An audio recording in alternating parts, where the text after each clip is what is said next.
Hello students, मैं पीयूष राजपूत और आपका अपना चैनल पीयूष कोचिंग क्लासेस। जैसे बच्चों हमारी केस स्टडी क्वेश्चंस की एक पूरी सीरीज चल रही है और हमने अपने फर्स्ट चैप्टर फिजिक्स के first chapter electric fields and charges को पूरा कंप्लीट कर लिया था। उसमें हमने 9 पैसेज किए थे। अब उसी को आगे बढ़ाते हुए हम अपने अगला chapter electric potential and capacitance के पैसेज को स्टार्ट कर रहे हैं। तो आज देखते हैं अपना पैसेज नंबर 10 क्या कहता है। कह रहा है कि electrostatic potential energy of a system of point charges is defined as the total amount of work done in bringing the different charges to their respective position from infinity charge mutual separation. मतलब अगर हम charges को assemble कर रहे हैं electric field के अंदर, कहाँ से? इन्फिनिटी से, तो जो भी वर्क डन आपको करना पड़ रहा है बच्चों, वो आपकी इलेक्ट्रिक पोटेंशियल एनर्जी की फॉर्म में स्टोर हो जाता है।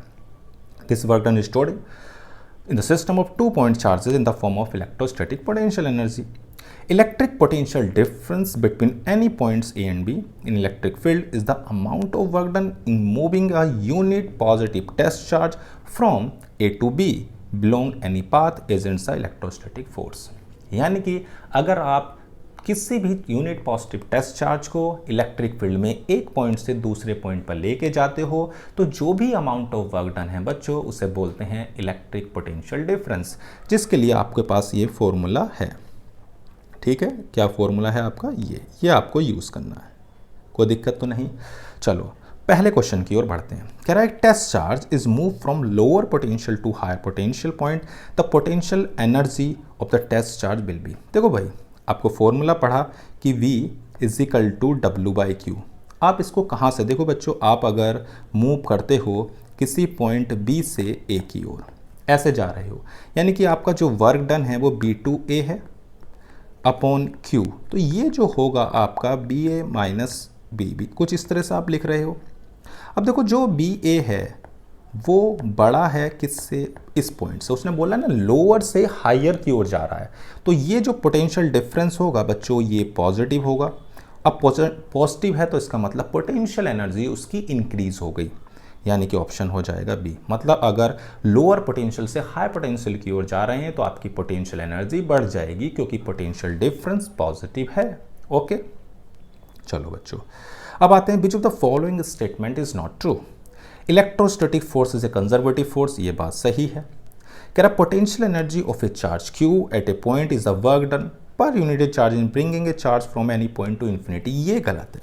हम कहाँ से लेकर आ रहे थे बच्चों? हम इन्फिनिटी से ला रहे हैं इलेक्ट्रिक फील्ड के अंदर, तो आपका ऑप्शन हो गया जो कि गलत है, यानी कि वो हमारा सही है। ठीक है, ओके आगे बढ़ते हैं। कह रहा work done in moving A charge from one point two another inside a uniformly charge conducting sphere. मैंने आपको बताया था कि कोई भी अगर आपके पास कंडक्टिंग स्फीयर है तो जो भी चार्ज होता है वो सारा का सारा चार्ज बाहर होता है, इसीलिए अंदर कोई इलेक्ट्रिक फील्ड नहीं होता। इलेक्ट्रिक फील्ड नहीं, फोर्स नहीं, वर्क डन नहीं, इसीलिए आपका आंसर हो जाएगा 0, यानी कि थर्ड ऑप्शन आपका क्या है? ऑलवेज 0। कोई दिक्कत तो नहीं। चलो, the work done in bringing a unit positive charge from infinity to a distance at x। ठीक है, आपके पास डिस्टेंस है x from a positive charge Q is W, then potential. देखो मैंने आपको बताया कि सिंपल पोटेंशियल क्या है। अगर हम किसी भी यूनिट पॉजिटिव चार्ज को इन्फिनिटी से, कहाँ से बच्चों? इन्फिनिटी से ला रहे हैं, कहाँ पर? इलेक्ट्रिक फील्ड के अंदर, उस अमाउंट ऑफ वर्क डन को बोलते हैं इलेक्ट्रिक पोटेंशियल। तो आपका V is equal to W/Q है। तो देखो Q तो आपके पास यूनिट हो गया और आपका जो पोटेंशियल है वो निकल आएगा अगर आपके पास वर्क डन कितना है? x। तो हम कह सकते हैं जो वर्क डन होगा आपका, सॉरी इसको आप डिस्टेंस उसकी दे रखी है x, तो इसको जो भी होगा इसको आप W ले लीजिए। ठीक है ना, वो वर्क डन जो है वो यहाँ पर डिस्टेंस है x, तो जो भी अमाउंट ऑफ वर्क डन हो रहा है वही आपका पोटेंशियल होगा, तो ऑप्शन हो जाएगा W।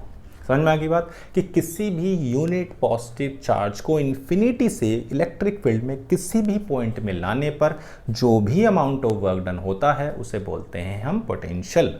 ठीक है, ओके। अब कह रहा है if 1 microcoulomb is shifted from A to B, कहाँ से जा रहे हैं? A से B की ओर। It found that the work done by an external force is इतना in doing the against the force, electrostatic force के अगेंस्ट वर्क डन हो रहा है, पोटेंशियल डिफरेंस पूछा है। कहाँ से जा रहे हैं? ए टू बी।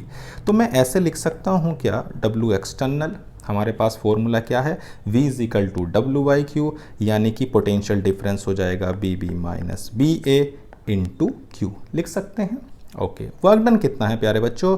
तो वर्क डन है आपका 40 micro joule, B B minus B A, और चार्ज कितना है 1 माइक्रो कूलम, तो ये कैंसिल हो गया। तो आपके पास इन दोनों का डिफरेंस आया 40, लेकिन हमें क्या निकालना है बच्चों? हमें निकालना है बी ए माइनस बी बी, जो होगा माइनस 40 वोल्ट। कोई दिक्कत? कितनी आसानी से ये हो गया, तो आपका आंसर हो गया बी। क्लियर है? तो इस पैसेज से हमने दो चीज़ें सीखी। तो पैसेज से आप सीखो ज़रूर, क्योंकि यही आपके कॉन्सेप्ट को स्ट्रॉन्ग करते हैं। पहला सीखा कि अगर आप चार्जेस को इन्फिनिटी से किसी इलेक्ट्रिक फील्ड में असेंबल कर रहे हो उनकी पोजीशंस पे, तो जो भी आपके पास एनर्जी स्टोर्ड हो रही है वो आपकी पोटेंशियल एनर्जी है। फिर देखा कि अगर हम किसी भी यूनिट पॉजिटिव टेस्ट चार्ज को एक पॉइंट से दूसरे पॉइंट में इलेक्ट्रिक फील्ड में लाते हैं तो हमें इलेक्ट्रोस्टैटिक फोर्स के अगेंस्ट वर्क डन करना पड़ता है, वो हमारा होता है इलेक्ट्रिक पोटेंशियल डिफरेंस। अब इसी को थोड़ा सा हमने कहाँ से देखा? इन्फिनिटी से।